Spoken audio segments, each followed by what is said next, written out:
आज का पाठ है भाभी। इसके लेखिका हैं महादेवी वर्मा जी। इस पाठ में यह बताया गया है कि इसमें विधवा भाभी की स्थिति के बारे में वर्णन किया गया है और समाज में विधवा की दीन स्थिति का सजीव चित्रण किया गया है। लेखिका अपने बचपन की घटनाओं को याद कर रही है। इसमें लेखिका अपने बचपन की घटनाओं को याद कर रही है। बचपन में उसे स्कूल जाना बड़ी दुख की बात लगती थी। बचपन में लेखिका को स्कूल जाना कदापि पसंद नहीं था, उसे दुख की बात लगती थी। स्कूल जाना उनके लिए इतनी पीड़ा देती कि उसको भगवान का दिया हुआ जीवन मानती थी। उनको स्कूल जाना इतना पीड़ा देती थी कि वह उसको भगवान का दिया हुआ मानती थी। अपने घर में रहने वाली नौकरानी की लड़की पर उसे ईर्ष्या हुआ करती थी। लेखिका के घर में नौकरानी की जो बेटी थी उसको देखकर लेखिका को जेलस फील हुआ करता था। ऐसे समय में लेखिका बूढ़ी कल्लू की माँ को सड़क पर लाते वक्त रास्ते में सभी चीज़ों को देखती हुई आनंद पाती थी। इसी समय लेखिका बूढ़ी कल्लू की माँ सड़कों पर लाते वक्त वह सभी चीज़ को बड़ी आनंद के साथ देखती थी। वहाँ पर एक मारवाड़ी के दुकान पर वृद्ध सेठ जी बैठते थे। वहाँ पर एक मारवाड़ी का दुकान था। वह मारवाड़ी के दुकान में वृद्ध सेठ बैठा करते थे। वह के पर्दे के छेद से दो आंखें दिखाई देती थी। वहाँ पे जो पर्दे लगे थे उसमें से दो छेदों में से आंख दिखाई देती थी। कल्लू की माँ के डर से उन आँखों के बारे में जानने के लिए कोशिश करने पर भी बहुत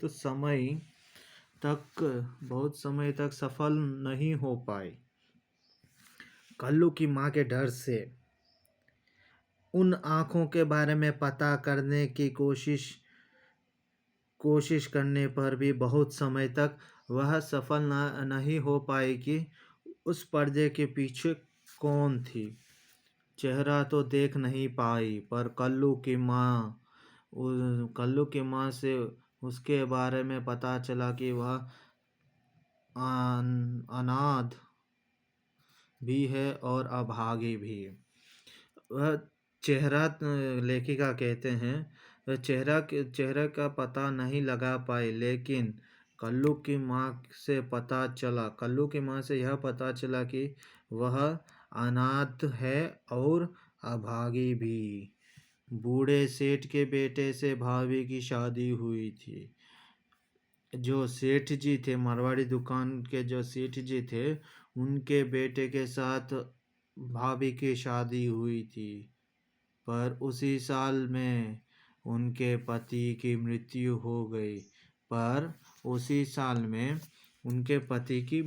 हो गई। तब से इस बेचारी की स्थिति बहुत बेचैन हो गई।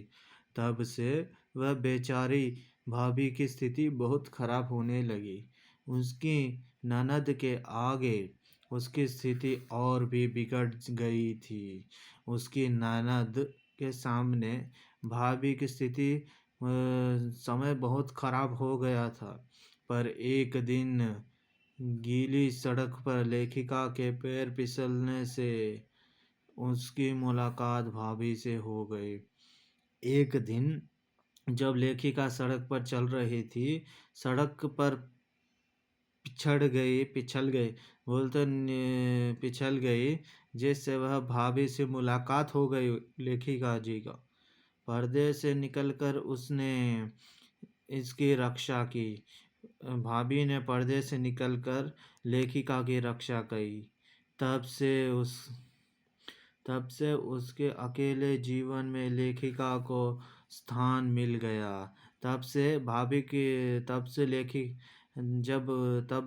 भाभी अकेले हुआ करती थी, तब से उसके बाद जब लेखिका को भाभी ने बचाया, तब से लेखिका और भाभी के बीच में एक अच्छी दोस्त हो गई।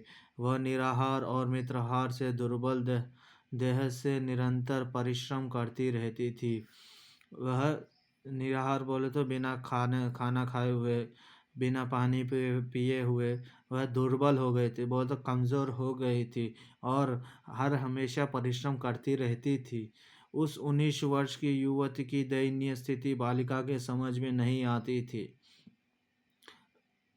19 वर्ष की युवती भाभी की स्थिति तब लेखिका के समझ में नहीं आती थी, लेकिन उम्र बढ़ जाने के बाद दयनीय स्थिति लेखिका के समझ में आ गई। जब लेखिका का उम्र बढ़ता गया, उसके बाद वह भाभी के स्थिति के बारे में जानने लगी और समझ में आने लगा। भाभी के एकांत जीवन में 8 वर्ष की बालिका की उसकी स्थिति थी।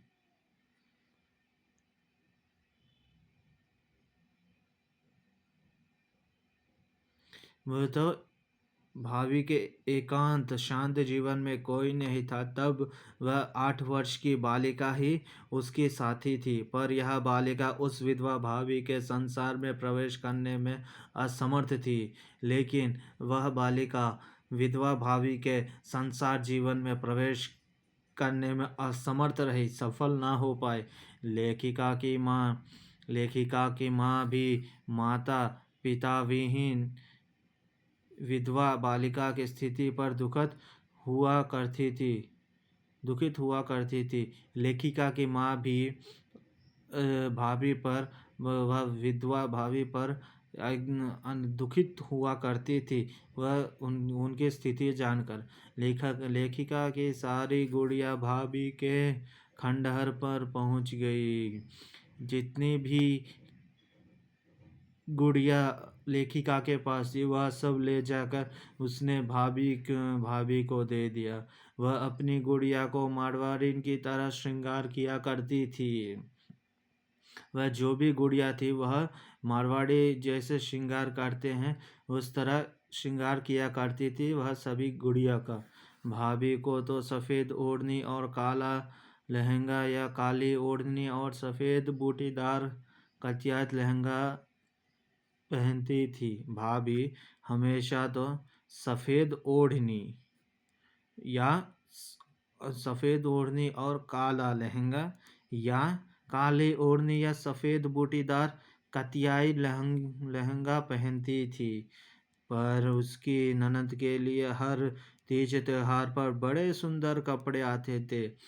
जिधर भाभी एक सफ़ेद ओढ़नी काला लहंगा या काली ओढ़नी सफ़ेद बूटीदार कतियाई लहंगा पहनती थी, तो उसी समय उसके ननद के लिए तीज त्योहार पर बड़े सुंदर सुंदर कपड़े आते थे। यह बात लेखिका के लिए असहम हो गई। यह बात सुनकर या देखकर लेखिका को बहुत असहनीय हो गई। तो उसने स्कूल में कशीदा काटना सीखकर भाभी के लिए अपनी रंगीन साड़ी की तरह एक और साड़ी मंगवाकर छिपाकर उस ओढ़नी पर नीले फूल गढ़ा आरंभ किया। स्कूल में लेखिका ने कशीदा काटना सीखकर भाभी के लिए अपनी रंगीन साड़ी की तरह एक और साड़ी मंगवाई, जिसे छिपाकर उसमें ओढ़नी पर नीले फूल गढ़ना आरंभ किया। एक दिन वह छुप छुपाए भाभी पर लंबी चौड़ी ओढ़नी डाल देती है। एक दिन बिना बताए लेखिका चुपचाप जाकर भाभी को वह लंबी चौड़ी ओढ़नी डाल देती है। भाभी भी अपनी स्थिति भूलकर एक क्षण के लिए अपना सुध भूल गई। भाभी भी अपनी जो विधवा की स्थिति है वह भूलकर एक क्षण के लिए अपना सुध भूल गई। इतने में यह दृश्य देख कर ससुर और ननद का क्रोध होना। वह दृश्य देखकर कि भाभी ने यह रंगीन वस्त्र डाले हैं, वह देखकर उसके ससुर और ननद का क्रोध होना, यह देखकर लेखिका का रोना, वह मन से ही नहीं शरीर से बेहोश होना, सब कुछ हो गया। लेखिका घर पहुंचा दी गई। लेखिका घर पहुंचा दी गई। जवर से बहुत दिन बीमार पड़ गई। लेखिका को अपने घर पहुंचा दिया गया और जबर से बहुत दिन तक बीमार रह गई। इस घटना के बाद सारी स्थिति उलट गई। इस घटना के बाद जितनी भी परेशानियां स्थिति थी वह पलट गई। बालिका प्रौढ़ हो गई थी और युवती वृद्ध बन गई थी। बालिका बड़ी हो गई थी और युवती ओल्ड हो गई थी, वृद्ध। इसके बाद लेखिका का परिवार इंदौर चला गया। लेखिका को इसके बाद पता चला कि भाभी के ससुर का स्वर्गवास हो गया। और इसके बाद लेखिका को पता चला कि भाभी के ससुर का स्वर्गवास हो गया। कठोर संसार ने भाभी की कैसी रक्षा की, यह आज तक अज्ञात है। लेखिका कहती है कि कठोर संसार ने भाभी की कैसी रक्षा की, यह आज तक अज्ञात है। जब भी लेखिका को रंगीन कपड़े देखने से बचपन की विषाद घटनाएं याद आती है। वृद्ध ससुर चला गया, पर अब भाभी की स्थिति कैसी होगी। वह कहते हैं कि लेखिका कहती है कि रंगीन कपड़े देखने पर बचपन की विषाद घटनाएं याद आती हैं। वह वृद्ध ससुर चला गया, अब भाभी की स्थिति कैसी होगी। यह सोचकर लेखिका विचलित हो जाती है कि शायद भाभी भी चली गई होगी। इस संसार से वह भयभीत हो जाती है।